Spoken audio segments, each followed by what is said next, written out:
قد جاب خواطرنا حلم يطويه تخرج. أعوذ بالله من الشيطان الرجيم. بسم الله الرحمن الرحيم. مثلهم كمثل الذي استوقد نارا فلما أضاءت ما حوله ذهب الله بنورهم وتركهم في ظلمات لا يبصرون.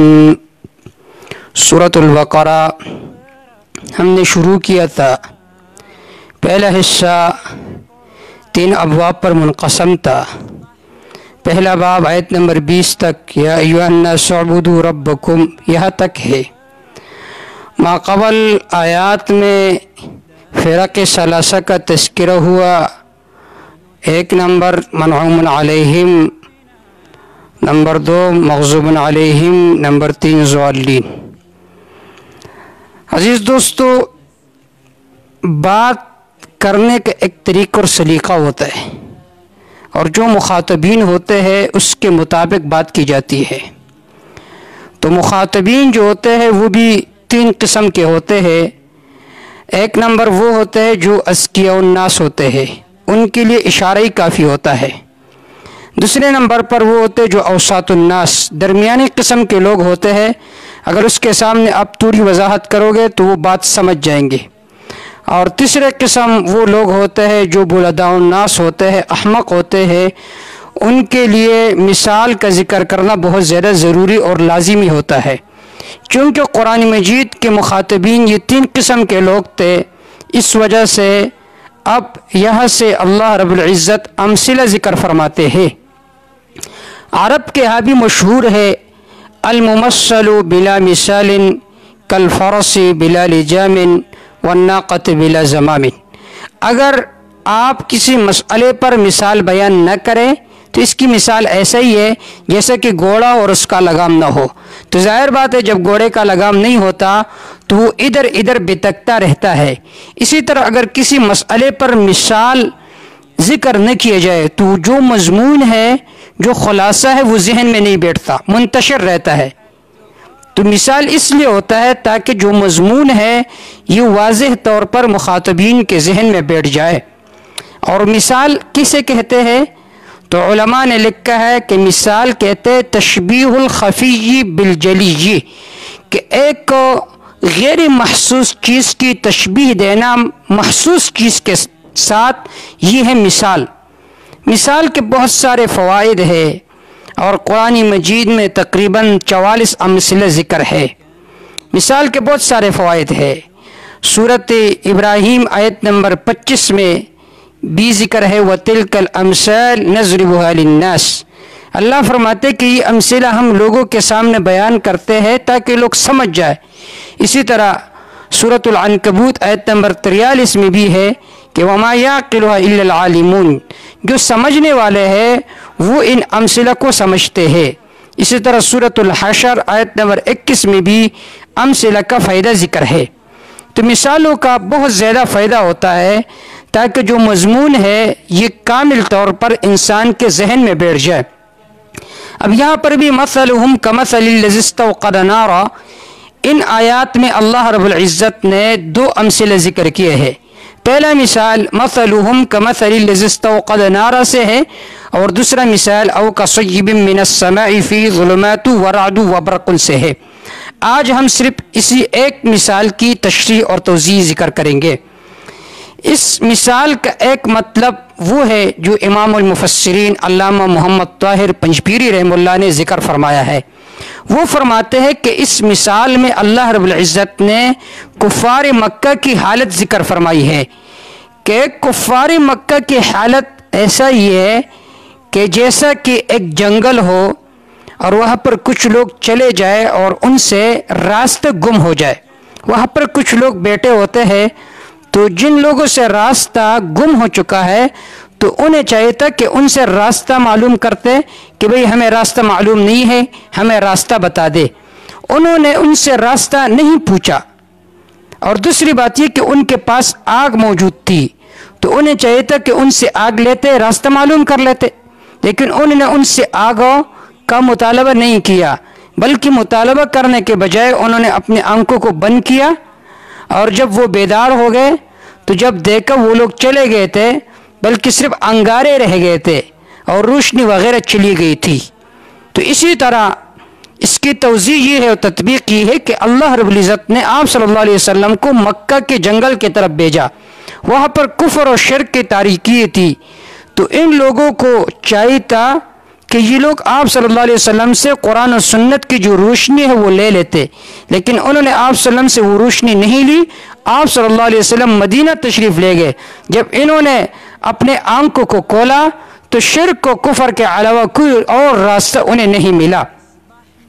تو ایک توضیح اس مثال کی یہ ہے، مثلهم كمثل الذي استوقد نارا، اس آیت میں تشبیہ المرکب بالمرکب ہے، ایک حالت کی تشبیہ دی گئی ہے دوسری حالت کے ساتھ۔ مثلهم ان لوگوں کی حالت، کمثل الذی اس شخص کی حالت کی طرح ہے، استوقد نارا جس نے آگ سلگائی، اور یہاں پر اندماج ہے، ایک عبارت چھپا ہوا ہے، وَهُنَا رِجَالٌ قَائِدُونَ، وہاں پر کچھ لوگ بیٹھے ہوئے تھے، وَهُنَا رِجَالٌ قَائِدُونَ، فَلَمَّا أَضَاءَتْ جب روشن کیا اس آگ نے، ما حولہ اس آگ کے ارد گرد، یا ما حولہ میں ہو ضمیر راجع اس آگ سلگانے والے کی طرف، ما حولہ جب روشن کیا اس نے اس آگ سلگانے والے کے ارد گرد، مطلب یہ ہے اللہ رب العزت نے آپ صلی اللہ علیہ وسلم کو بھیجا، انہوں نے قرآن و سنت کی روشنی ان کے سامنے سلگائی، لیکن انہوں نے ان کو نہیں مانا۔ ذہب اللہ بنورہم لے گیا اللہ ان کے روشنی کو، وترکہم فی ظلمات ان کو چھوڑ دیا اللہ نے تاریکیوں میں، لا یبصرون نہیں دیکھتے ہیں وہ حق کو، لا یبصرون الحق کا۔ اور نور یہ قرآن مجید کو کہا جاتا ہے، جیسے سورۃ مائدہ آیت نمبر 15 میں ہے، اللہ رب العزت فرماتے یا ایھا الناس قد جاءکم برہان من ربکم وانزلنا الیکم نورا مبینا، ہم نے آپ کے طرف نوری مبین بھیجا ہے جو کہ قرآن مجید ہے۔ اس طرح سورۃ تغابن آیت نمبر 8 میں ہے فآمنوا باللہ ورسولہ والنور الذی انزلنا، یہاں پر بھی نور بمانا قرآن مجید۔ اس طرح سورۃ شورى آیت نمبر 52 میں ہے ما كنت تدری ما الکتاب ولا الایمان ولكن جعلناه نورا نهدی به من نشاء من عبادنا، تو قرآن مجید کو خود قرآن نے نور کا لقب دیا ہے، تو نور سے مراد قرآن مجید ہے۔ ذهب الله بنورهم وتركهم في ظلمات لا يبصرون، ایک توضیح اس آیت کی یہ ہے۔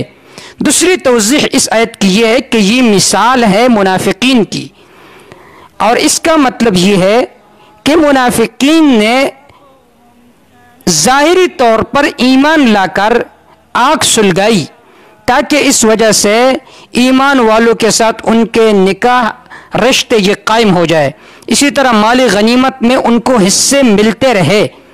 لیکن جب اللہ رب العزت نے آپ صلی اللہ علیہ وسلم پر وہی نازل فرمائی، اللہ نے فرمایا یہ منافق ہے، یہ منافق ہے، یہ منافق ہے، تو ذہب اللہ بنورہم، ان ایمان والوں منافقین کے آپس میں جو رشتے تھے وہ بھی ختم ہو گئے، اور جو انہیں مال غنیمت میں حصہ مل جاتا تھا وہ حصہ بھی منقطع ہو گیا اس اخبار کے وجہ سے۔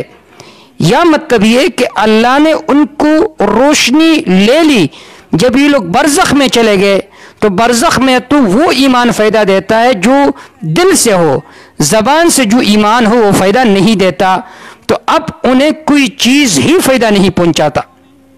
اس مثال کی یہ دو تشریحات ہے، صم بکم عمی فہم لا یرجعون۔ اب اللہ رب اس آیت میں اس کی وجہ بیان فرماتے ہیں کہ کیوں وہ اندھے ہو گئے۔ صم بکم، صم وہ بہرے ہیں، بکم وہ گنگے ہیں، عمی وہ اندھے ہیں، فہم لا یرجعون پس نہیں لوٹتے ہیں وہ حق کے طرف۔ اصل میں یہ مبتدا ہے، سمن اصل میں عبارت ہے ہوم کا سمن، ہم کبکمن ہم کعمین، یہ لوگ ان لوگوں کے طرح ہے، سمن جو ایسے ہے کہ جن کے کان کام نہیں کرتے، بکمن یہ لوگ گنگے ہیں، حق بات نہیں کہتے، عمیون اندھے ہیں، حق بات کے طرف نہیں دیکھتے، بہرے ہیں، حق بات نہیں سنتے۔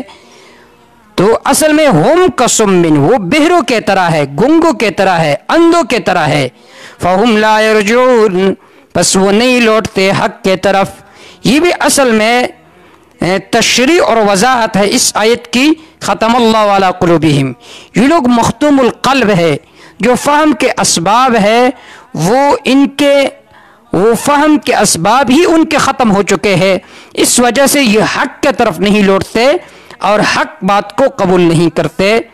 وما توفیق الا باللہ علیہ توکلت و الیہ انیب۔